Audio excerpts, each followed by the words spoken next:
Sound very positive. Time now for Ask the Expert. Today is World Autism Awareness Day. Autism turning out to be an epidemic here in the U.S., according to the Centers for Disease Control and Prevention.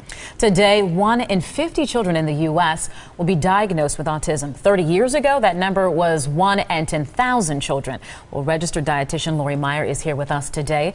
The first question is, what is causing the rise in autism diagnosis? Well, I don't think we know exactly, but the researchers are really finding or thinking, and there's more consensus on this, that toxins, environmental toxins, may be at the root cause of a lot of this. Any kind, and even micrological toxins, but they're finding that even in utero, if the mother is exposed to a lot of toxicity, the child can end up having a lot of toxicity, and this is affecting brain health. In fact, the Environmental Working Group found that when they analyzed infants, they found 287 toxins in newborns. And so this is becoming a real problem. In fact, also the Harvard School of Public Health found that there were at least 12 different chemicals that they're finding really disrupt brain function. We have those on the board right now. And we can see lead, arsenic, fluoride, methylmercury, manganese. Some of these things, we know what they are. Some of them, you know, they're in dry cleaning fluids. They could be in nail polish. They could be in pesticides, preservatives.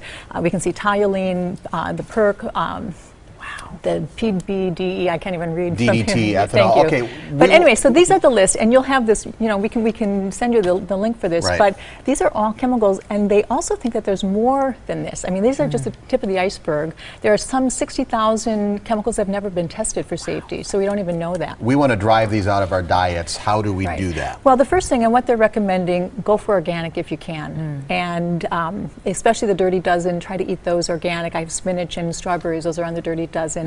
Try to use some non-chemical cleaning supplies, home care products, cosmetics, personal care products, because the less toxin you have, the less exposure, the better you're going to be. You brought an empty pan today. I did, because we want to try to get away from, you know, things that are toxic, and so the ceramic ware or glass, stainless steel are going to be better pans. Storing foods in glass rather than plastic is going to be better for you. And then also we want to try to get more healthy foods in the kids as well. So getting more fruits and vegetables is always going to be important. Those are really important for brain health, but also fat is really important. Healthy kinds of fat. Right? I have an avocado dip there. Coconut, nuts and seeds are going to be really healthy fats. And then protein is also something that's really missing in these kids' diet.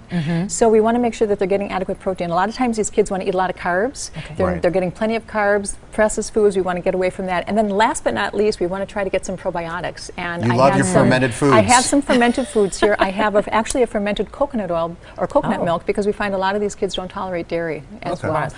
Fermented vegetables. Here's a coconut water that's fermented. But these are things that we want to try to get in the diet, natural foods. We're out of time. Got a question? There's where you send it. We'll be right back. Thank you, Lori.